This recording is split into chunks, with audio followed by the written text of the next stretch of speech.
सभी सदस्य आत्म शांति की प्रार्थना करें। हे ईश्वर, हमें आत्म शांति दो, उन चीजों को स्वीकारने की जिन्हें हम बदल नहीं सकते, हिम्मत दो उन चीजों को बदलने की जिन्हें हम बदल सकते हैं, और इन दोनों में भेद जानने की सद्बुद्धि दो।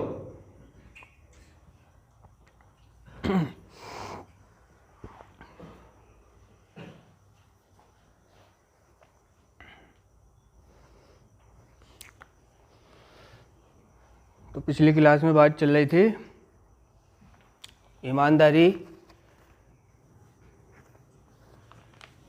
सिर्फ इच्छुकता की बात चल रही थी, ठीक है। अब कार्यक्रम जो कह रहा है वो कह रहा है कि ईमानदारी, खुली मनस्थिति और इच्छुकता, कह रहा है कि इन सिद्धांतों के साथ, है ना, इन सिद्धांतों के साथ हम अपने मार्ग पर निश्चित रूप से बढ़ सकते हैं। उसके पहले कह रहा है कि यदि आप वो चाहते हैं जो हमारे पास है और उसे पाने के लिए प्रयत्न करने के इच्छुक हैं, तब आप कुछ निश्चित कदम उठा सकते हैं। कह रहा है कि ये वो सिद्धांत हैं जिनसे हमारा सुधार संभव हुआ, ठीक है। किससे संभव हुआ? संभव, ये वे सिद्धांत हैं जिनसे हमारा सुधार संभव हुआ। तो वो सिद्धांत क्या है, ठीक है, हैं?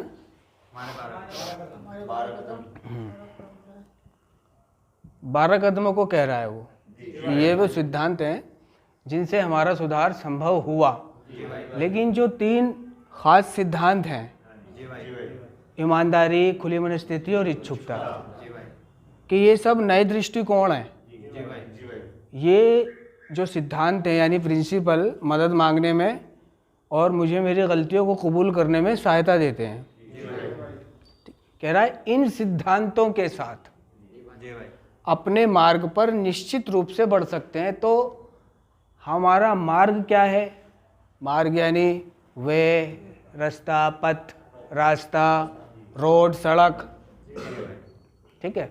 तो हम एडिक्ट लोग हैं, ठीक है, और हमें एक बीमारी है जिसका नाम एडिक्शन है, ठीक है। हम जितने भी यहाँ पर हैं उन सबका एक ही मार्ग है, हमारी बुनियाद एक ही है। हम सब ने नशा किया है और हमारी जो मंजिल है, जो एम है हमारा या लक्ष्य है, उद्देश्य है, वो है रिकवरी हासिल करना। सिर्फ शारीरिक रूप से नशे से दूर रहना नहीं, शारीरिक रूप से नशे से दूर रहना नहीं, ठीक है। तो ये मार्ग की बात कर रहा है। हमारा मार्ग क्या है? क्या हासिल है? अरे यार, रिकवरी। हमारा मार्ग क्या है? रिकवरी। और रिकवरी तक पहुंचने के लिए किसकी बात कर रहा है वो? आवश्यकता की,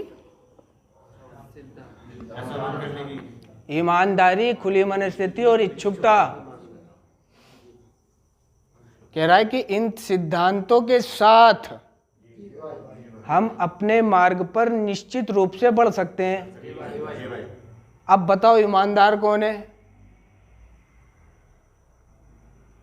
और इच्छुक कौन है और खुला दिमाग किसका है?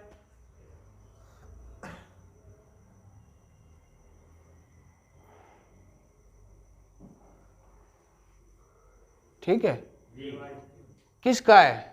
कौन है ईमानदार? नशेड़ी कोई ईमानदार नहीं है। ईमानदारी को नारकोटिक्स एनोनिमस का कार्यक्रम कह रहा है कि ईमानदारी जो है एक चलती हुई प्रक्रिया है। अगर मैं जीवन भर भी ईमानदार होने की कोशिश करूं तो भी मैं पूरी तरह से ईमानदार नहीं हो सकता, ठीक है। और कह रहा है कि सुधार के बारे में कह रहा है कि अगर मैं जीवन भर भी अपना सुधार करता रहूं तब भी मैं पूरी तरह से रिकवर कभी नहीं हो सकता। जी भाई। सुधार भी एक जारी रहने वाली प्रक्रिया है। जी भाई। ऐसा नहीं है कि मेरा सुधार हो गया या हो चुका और अब मुझे सुधरने की ज़रूरत नहीं है। जी भाई। ये सुधार मेरा जीवन भर की प्रक्रिया है। जी भाई। ठीक है, क्योंकि ये बीमारी जो है ये भी जीवन भर की प्रक्रिया है, जी भाई। चलती हुई प्रक्रिया है बीमारी। जी भाई। और अपनी उच्च शक्ति पर विश्वास करना ये भी एक चलती हुई प्रक्रिया है। जी भाई। विश्वास करना भी एक जारी रहने वाली प्रक्रिया है। जी भाई। ठीक है, तो 3 सिद्धांतों के साथ अपने मार्ग पर निश्चित रूप से बढ़ सकता है वो। जी भाई। जी भाई। लेकिन ये 3 सिद्धांत हैं किसके अंदर? कोई हाथ खड़ा करेगा कि जिसके अंदर ये तीनों सिद्धांत हैं? अब कार्यक्रम तो कह रहा है इन्हीं सिद्धांतों की मदद से मैं अपने मार्ग पर निश्चित रूप से बढ़ सकता हूँ। जी भाई। जी भाई। तो यानी ये जाहिर है कि अगर मुझे रिकवरी चाहिए तो मुझे ईमानदार होना पड़ेगा। जी भाई। सिर्फ नशे से दूर रहना काफ़ी नहीं है इस कार्यक्रम में। जी भाई। हमारी बीमारी में सिर्फ नशीले पदार्थों का इस्तेमाल करना ही शामिल नहीं है। जी भाई। इसलिए हमारी रिकवरी में भी सिर्फ नशे से दूर रहना ही काफ़ी नहीं है। जी भाई। रिकवरी हमारे विचार और दृष्टिकोण का एक जारी रहने वाला सक्रिय बदलाव है। जी भाई। ठीक है, तो मुझे रिकवरी हासिल करनी है। हमारा जो प्राथमिक उद्देश्य है वो है आज के दिन क्लीन रहना और इस सुधार के संदेश को, रिकवरी के संदेश को आगे पहुंचाना। ठीक है, जिस तरह से मैं अपने सुधार के संदेश को आगे पहुंचा रहा हूँ, ठीक है, तो ईमानदार होना पड़ेगा। और ईमानदारी का अभ्यास मुझे एक रिहैबिलिटेशन सेंटर से ही शुरू करना पड़ेगा। कहते हैं कि जिन चीज़ों की आदत मैं यहाँ डाल लूँगा वो डल जाएगी। ज़्यादातर नशेड़ी ये सोचता है कि बाहर कर लूँगा,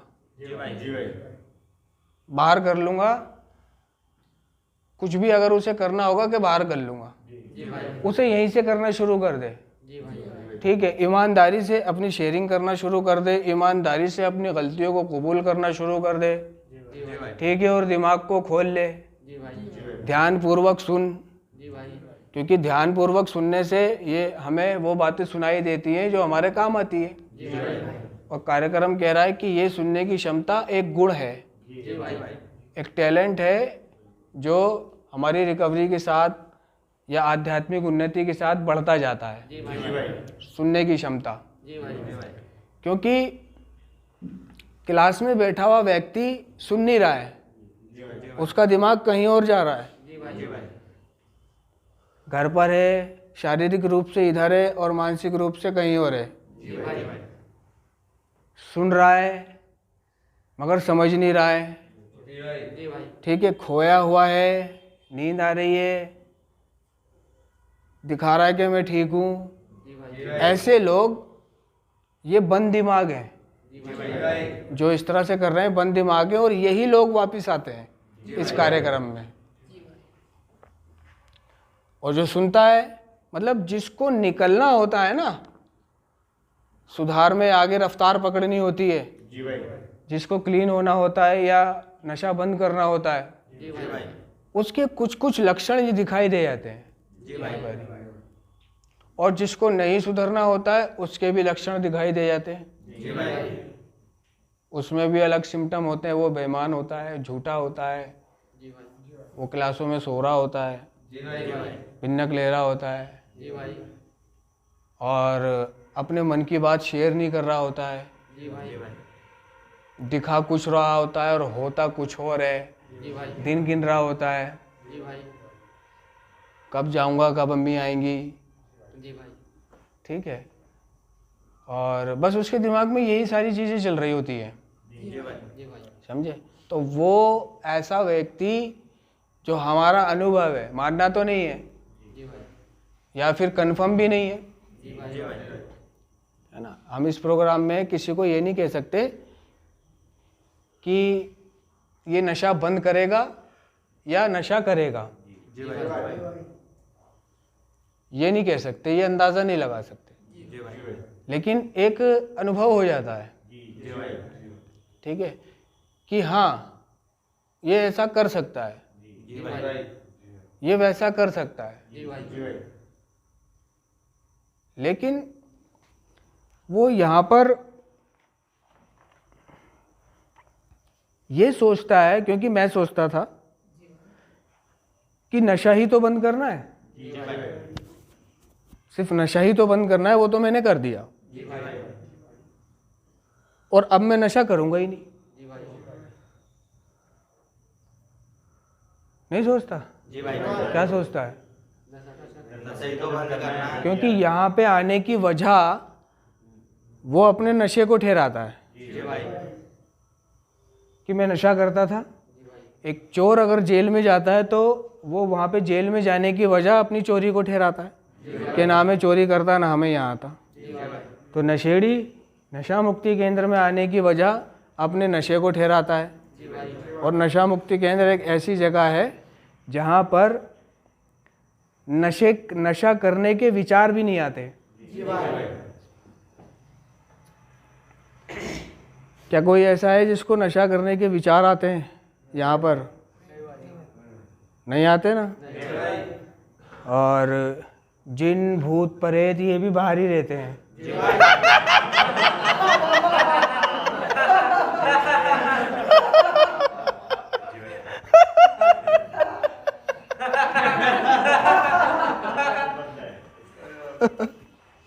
जिन भी कहता है इसके अंदर इसके अंदर नहीं जाना। क्या कहते हैं जिन? इसके अंदर नहीं जाना।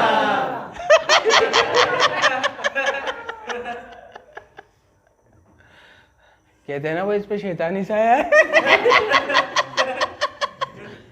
क्या जी इस पे शैतानी साया है, थोड़ा सा ये वैसी वैसी बातें करता है, थोड़ा सा ध्यान रखना, इस पे झाड़ फूक करवा लेना इसके। क्या इस पे जिन आते हैं? ठीक है, तो जिन भी गेट के बाहर ही रहता है, वो भी अंदर नहीं आता।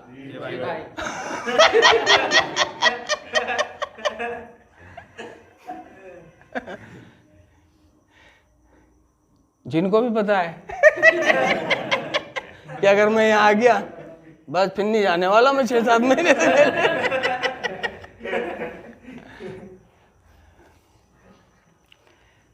तो हमारे बड़े कहते थे, और ये बात सच भी है, जब वो ये कहते थे ना कि भाई ये जो क्लासरूम है, ये जो जगह है, ये एक मंदिर है और यहाँ पे भगवान का वास है, यहाँ पे एक मायावी शक्ति है, ठीक है, जो हमारी देख रेख करती है और जो हमें मतलब सुधार रही है, जो हमें ठीक करती है, ठीक है। तो उनकी बातों को सुन के मतलब मैं कहा करता था, अरे घंटा का मंदिर है, कहाँ का मंदिर है, और क्यों चुभ रही होती थी उनकी वो बातें, मंदिर। लेकिन ये चीज़ें बाद में एहसास हुई कि जब वो व्यक्ति सुधार में आ गया और सुधर गया, ठीक है, तो एक तो कार्यक्रम ये भी कह रहा है कि देख कृतज्ञतापन, आभारीपन, यानी तुझे आभारी रहना है सुधार में। तो कह रहा है आभारीपन के बारे में, कह रहा है कि आभारीपन जो है मुझे नशा मुक्त रहने में, क्लीन रहने में मदद करता है, आभारी रहना। मगर ज़्यादातर नशेड़ी क्या है, आभारी नहीं रहता, है ना। वो सोचता है ये तो एक सौदा था, उन्होंने पैसे लिए, मुझे रखा, मेरे घर वालों ने पैसे दिए, ये एक सौदा था, ठीक है ना, सौदा समझता है वो उसको। और मंदिर भी नहीं समझता इसको। देखो ये एक ऐसी जगह है, इस वक्त तो तुम्हें नहीं पता चलेगा कि जहाँ पे नशेड़ी जो है कितना टूटा हुआ डैमेज आता है, डिटॉक्स में उसके लिए 2-2, 3-3 व्यक्ति लगाए जाते हैं, उसकी केयर के लिए, उसको पकड़ने के लिए, उसको खिलाने के लिए, पिलाने के लिए। वो ठीक होता है, फिर फ्लोर पे आता है, और फिर कुछ सीखना शुरू करता है, खाना पीना शुरू करता है, हंसना बोलना शुरू करता है, और अल्लाह के फजलो करम से वो जाके फिर नशा बंद रखता है, मीटिंगें करता है, नशा मुक्त हो जाता है। तो ये सब 5-6 हज़ार रुपये में हो जाता है उसका। समझ रहे हो? वो 5-6 हज़ार रुपये महीना में एक नया जीवन पा लेता है। वो जब भी आभारी नहीं रहता। कहता है ये तो उनका सौदा था, पैसे लिए हैं, उन्होंने क्या करा है। तो मैं भी यही सोचता था कि उन्होंने क्या करा है, पैसे लिए। ठीक है। और ना ही इस घर को मंदिर समझता था। लोग मंदिरों में, मस्जिदों में, चर्च में दुआएं मांगने जाते हैं, और मेरा ये मंदिर है कि मैं यहाँ पे ठीक हुआ हूँ।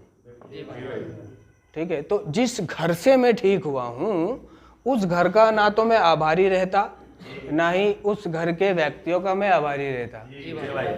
फिर अपनी दुनिया पकड़ लेता हूँ। ठीक है। चलो अगर मैं आभारी नहीं भी रहता तो गुस्से में भी ना रहूं, मगर नशेड़ी ज़्यादातर प्रॉब्लम में रहता है उन लोगों के प्रति। समझे? हाँ, कि उसने ऐसा करा था, उसने वैसा करा था, बातें गिनता है बाहर जाके। कई तो मैंने ऐसे देखे हैं एनए में कि उन्होंने बैठना है और बुराइयों की शेयरिंग करनी है, बस बुराइयों की शेयरिंग करनी है। और ऐसे लोगों को मैंने फिर से रिलैप्स होते देखा है। एक तो ऐसा है जो आज भी ठीक नहीं है, जिन्होंने सिर्फ बुराई करी है। ठीक है। तो नशेड़ी आभारीपन नहीं रखता, और कार्यक्रम कह रहा है कि आभारीपन जो है मुझे नशा मुक्त रहने में मदद करता है। तो नारकोटिक्स एनोनिमस का कार्यक्रम नशेड़ी को ये सिखाता है कि सिर्फ आज के लिए जी, क्योंकि सिर्फ आज के लिए जीने से हमें अतीत के बोझ और भविष्य के भय से छुटकारा मिलता है। बहुत सौ का ये सवाल होता है कि भाई यहाँ से जाके मैं क्या करूँगा, यहाँ से जाके अगर मेरे घर वाले मुझे जाने नहीं देंगे मीटिंग तो मैं क्या करूँगा, यहाँ से जाके मैं कैसे करूँगा, यहाँ से जाके मैं कैसे करूँगा। क्या है वो आगे की योजनाएं बना रहा है कि आगे कैसे होगा। आज का पड़ाव तो पार कर, नहीं सोचता वो आगे की कैसे करूँगा, क्या होऊंगा। और जितना भी वो सोचता है वो कुछ नहीं होता। जो मुश्किलें उसे लग रही होती है वो कुछ नहीं होती, उसकी मुश्किलें उसका दिमाग खराब कर देती हैं, कैसे करूँगा। और सुधार में आते ही 4 दिन सुधरते ही, 4 दिन रुबाब आते ही उसके अंदर उसे अपने भविष्य की चिंता होने लगती है, कारोबार की, दुकानदारी की, घर परिवार की, बीवी बच्चों की, माँ बाप की। वो कैसे रह रहे होंगे, वो कैसे खा रहे होंगे, स्कूल की फीस कैसे जारी होगी, है ना, ये कैसे हो रहा होगा, वो कैसे हो रहा होगा। जैसे ही उसके नशा हटा ना दिमाग से, वो ये सारी बातें सोचने बैठ गया। समझ रहे हो? फिक्र होने लगती है उसे बीवी बच्चों की। फिर तो वो भविष्य के बारे में यानी आने वाले कल के बारे में सोचने बैठ जाता है, जबकि उसके लिए जो ज़रूरी है वो आज के दिन में जीना है और आज के दिन सीखना है। वो सोचता है कि एक मैं ही था जो यहाँ गया, अब वो कैसे जी रहे होंगे, अब वो उसे ये नहीं पता कि अब वो खुश है, अब वो खुश है। वो तो परेशान तो तेरी ही वजह से थे। वो सोचता है मैं यहाँ आ गया, गांडू कैसे जी रहे होंगे है ना, वो कैसे कर रहे होंगे, वो क्या होगा और क्या होगा, इसी में अपना दिमाग खराब कर लेता है, सीखता ही नहीं कुछ। उसी को तो कहते हैं बंद दिमाग, कि वो सोचे जा रहा है। ठीक है। अगर नशेड़ी के घर वालों का इंटरव्यू लिया जाए ना माइक ले आके, तो वो ये कहेंगे भाई हम तो बड़े बिंदास है, खुश हैं। वो भोसड़ी का वहां पे चला गया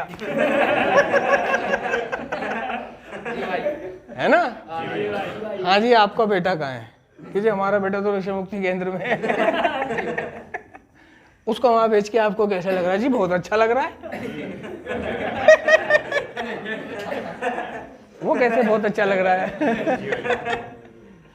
है ना, कि वही तो था जो हमें कुछ करने नहीं देता था,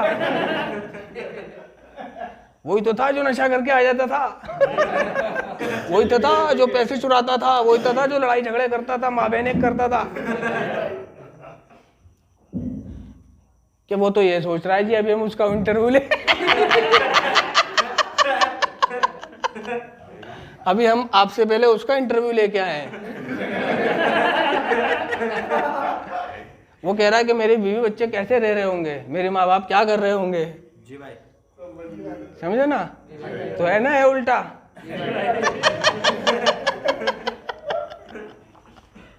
तो उसका ये खामा खाई का सोचना।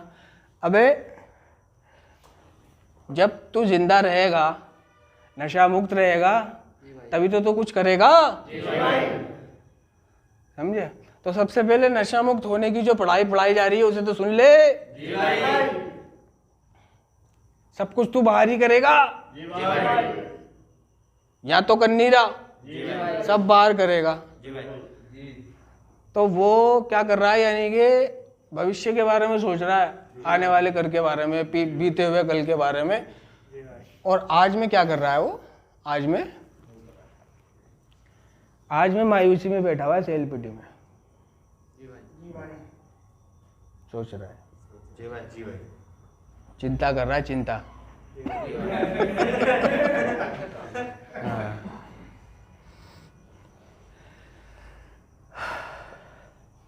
हाँ जी पवन जी, पूछो कुछ खतरनाक सवाल। भाईजान आज जीएफटी का टॉपिक बहुत अच्छा है, आई कैंट वी कैंट, मैं नहीं हम कर सकते हैं। हाँ, तो इसके बारे में कुछ बताएं। आई कांट वी कैन, मैं नहीं हम कर सकते हैं। जी भाई। बैठो। ये इसलिए है कि हम अकेले, मतलब मैं अकेला जी भाई। नशा बंद नहीं कर सकता, जी भाई। मैं अकेला रिकवर नहीं हो सकता। जी भाई। हम मिलके कर सकते हैं बस, जी भाई। क्योंकि हमें एक दूसरे की ज़रूरत है, हमें एक दूसरे की ज़रूरत पड़ती है। जी भाई। जो ये सोच लेते हैं कि मैं अकेला नशा बंद कर दूंगा, जी भाई। मुझे किसी की ज़रूरत नहीं है, जिनके अंदर ये मैं आ जाती है, एक कॉन्फिडेंस आ जाता है। इसको कॉन्फिडेंस नहीं कहते इस कार्यक्रम में, इसको ओवर कॉन्फिडेंस कहते हैं। जी भाई। Over confidence. जी भाई। तो ओवर कॉन्फिडेंस आ जाता है उसके अंदर कि मैं कर लूँगा, जी भाई। मैं अकेला अपना जीवन चला लूँगा, जी भाई। मैं अकेला नशा मुक्त हो जाऊँगा, मैं अकेला रिकवर हो जाऊँगा, मैं अकेला ये कर लूँगा, मैं वो कर लूँगा। जी भाई। जी भाई।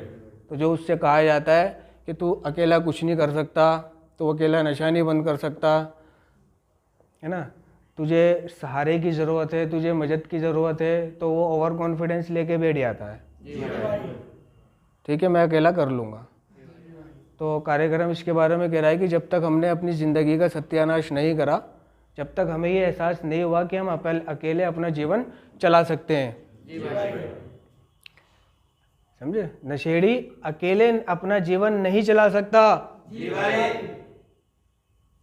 तो इसीलिए ये टॉपिक है, ये स्लोगन है कि आई कांट वी कैन, कि मैं नहीं हम कर सकते हैं। जो काम मुझे मुश्किल लग रहा है, ठीक है ना, तो किसी ने फरमाया था कि अगर कोई बात तुम्हें परेशान कर रही है तो अपने दोस्तों से जिक्र करो। ठीक है, कह रहा था कि इसके 4 फायदे होंगे। एक, वो तुम्हारी रहबरी करेगा। एक, वो पैसों से तुम्हारी मदद करने की कोशिश करेगा। जी भाई। ठीक है। एक, वो तुम्हें सुझाव देगा। जी भाई। चौथा, कुछ भी ना हो सका तो दुआ करेगा जी भाई। तुम्हारे लिए, जी भाई। कि जब भी तुम परेशानी महसूस करो तो अपने दोस्तों से जिक्र करो जी भाई। अपनी उस परेशानी के बारे में। जी भाई। समझे। हाँ जी। भाईजान मैं ये कह रहा था, आप थोड़ा बहुत मीटिंग के बारे में समझा दीजिए भाई। क्या बताऊँ मीटिंग के बारे मीटिंग में? में जैसे जब हमारे जाने से आप ये कहते हैं कि 3 महीने 90 दिन 90 मीटिंग करनी है, तो भाई उस 90 मीटिंग के बारे में बता देते भाईजान।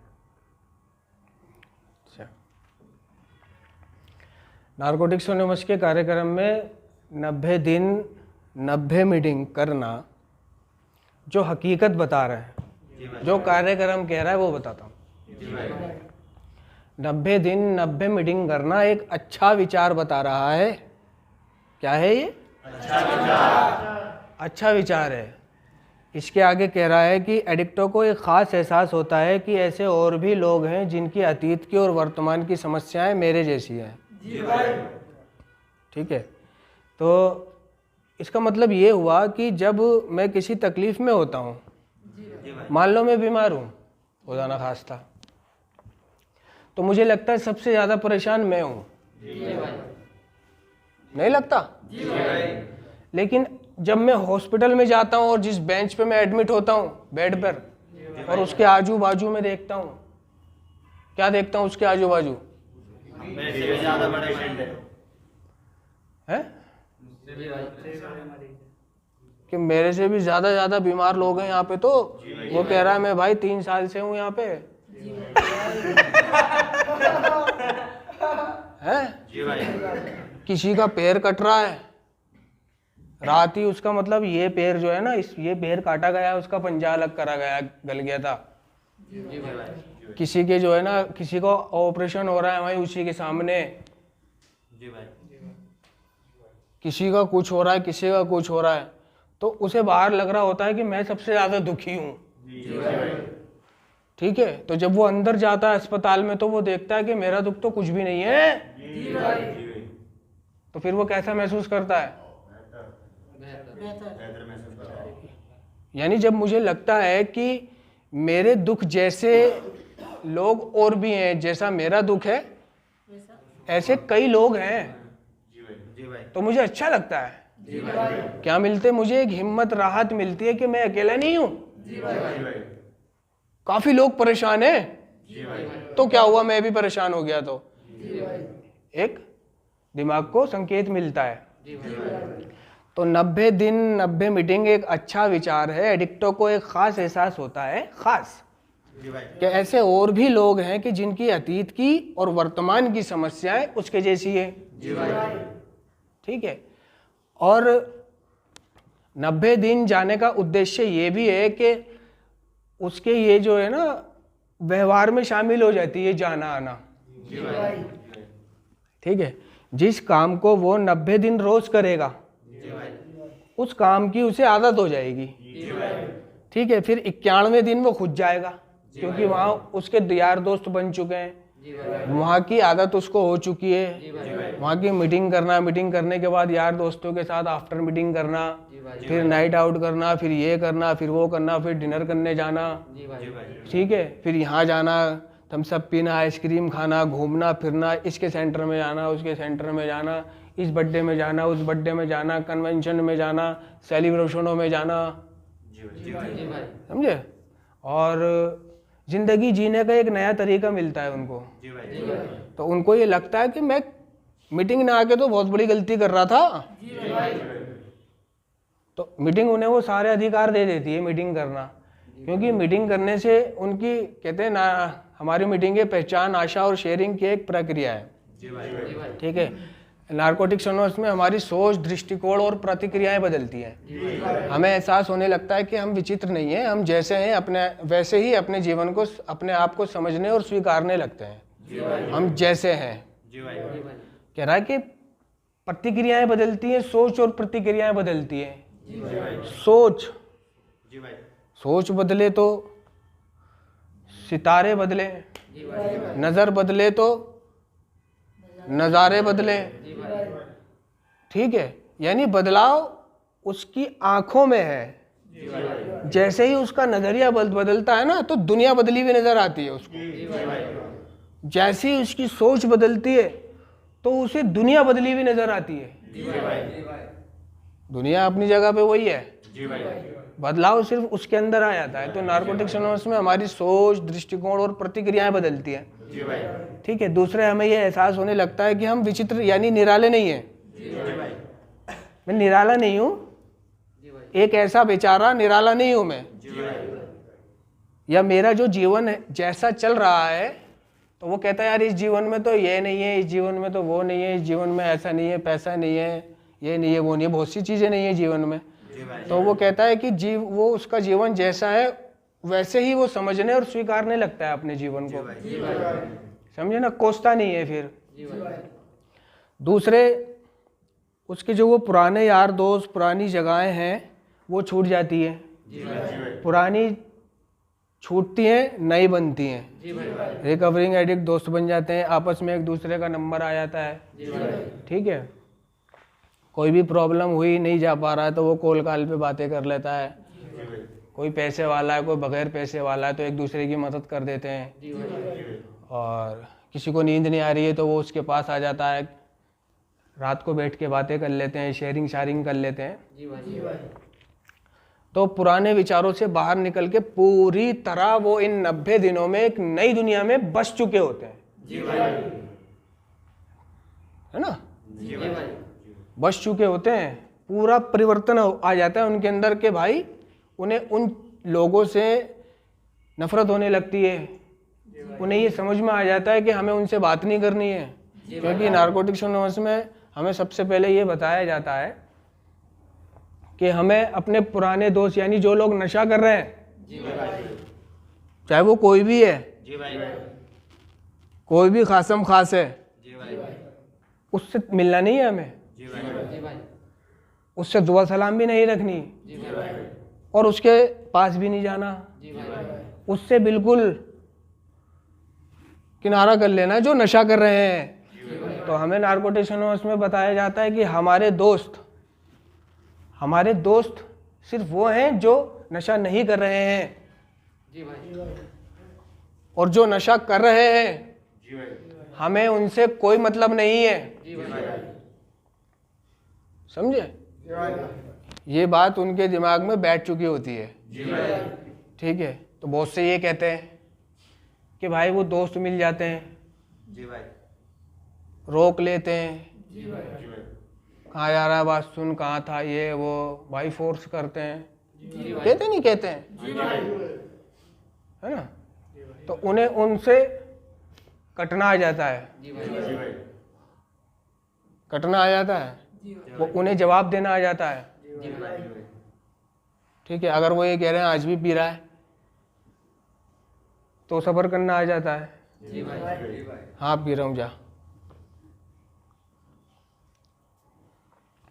दुनिया कहती रहे कि तू पी रहा है, तू नशा करता है, उसे कोई फर्क नहीं पड़ता, उसे ये झेलना आ जाता है 90 दिनों में, समझे ना।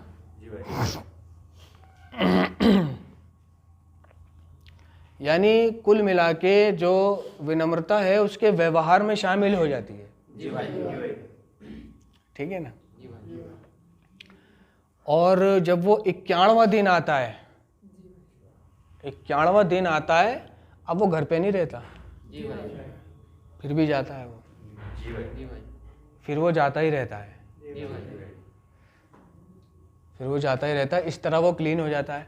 और इन 90 दिनों में, इन 90 दिन बहुत होते हैं, इन 90 दिनों में जो वहाँ के पुराने मेंबर होते हैं वो ये कहते हैं कि तू कोई सर्विस ले ले, सेवा ले ले नारकोटिक्स एनोनिमस में। तो सेवा क्या है, उसे खींचती है, ठीक है। जैसे उसने चेयर ले ली, यानी मीटिंग चेयर करेगा वो, तो वो सेवा उसको खींचेगी। अगर उसका आज मन नहीं चाह रहा नहीं आने का तो वो सेवा की वजह से आएगा। तो वो लोग देखते हैं कि भाई ऐसा कौन सा न्यू कमर है जो थोड़ा ठस्सा खा सकता है, जो ठस्सा खाता है, तो इसको सेवा देने के लिए पूरी तरह से फोर्स करो कि भाई तू सेवा ले ले, चाय बांटने की ड्यूटी ले ले, चाय लाने की या किट्टी कलेक्शन करने की, ठीक है। तो वो उसकी वजह से सेवा उसे अच्छा बनाती है, सेवा हमें वो अवसर प्रदान करती है।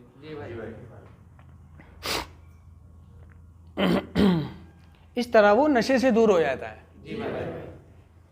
समझे ना। इस तरह वो नशे से दूर हो जाता है, नशे से दूर हो जाता है। इसके बाद वो खुद जाता है, फिर नहीं छोड़ता, फिर तो जाता है वो। कार्यक्रम ये भी नहीं कह रहा कि तू मतलब रोज़ा कार्यक्रम कह रहा है कि तू रेगुलर आ, रेगुलर आ। हमारी मीटिंगों में नियमित आने वाले एडिक्ट नशे से दूर रहते हैं। शुरुआती 90 दिन आने के बाद तूने कोई काम करना है, सेल्फ सपोर्ट बनना है, कमाना है। अब दूसरों के आगे हाथ नहीं फैलाने। रिकवरी दूसरों के आगे हाथ फैलाने का नाम नहीं है कि जी 100 रुपये दे दो, अम्मी मीटिंग जाना है। भाई 1 महीना दे देंगे, वो 2 महीना दे देंगे, 3 महीना दे देंगे, 4 महीने दे देंगे, 5 महीने, साल दे देंगे, फिर उन्हें वो दुखेंगे। ठीक है, किसी के घर में तो 5-6 हज़ार रुपये कमाई है बस। 100 रुपये महीना के हिसाब से अगर उसको दें भी तो 100 रुपये तो नहीं लगते, ज़्यादा ही लेता है वो।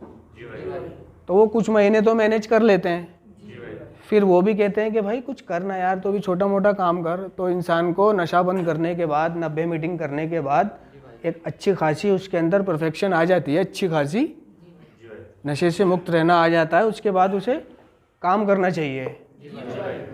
उस काम और उस कमाई के पैसों से फिर वो मीटिंग जाए, उस कमाई के पैसों से वो अपने कपड़े बनवाए, उस कमाई के पैसों से वो कुछ खाए पिए और बचे तो घर दे दे। ऐसा है। चलो लंबी हो जाएगी। सभी सदस्य आत्म शांति की प्रार्थना करें। हे ईश्वर, हमें आपकी शांति दो, उन चीजों को स्वीकारने की जिन्हें हम बदल नहीं सकते। हिम्मत दो उन चीजों को बदलने की जिन्हें हम बदल सकते हैं, और इन दोनों में भेद जानने की सद्बुद्धि दो।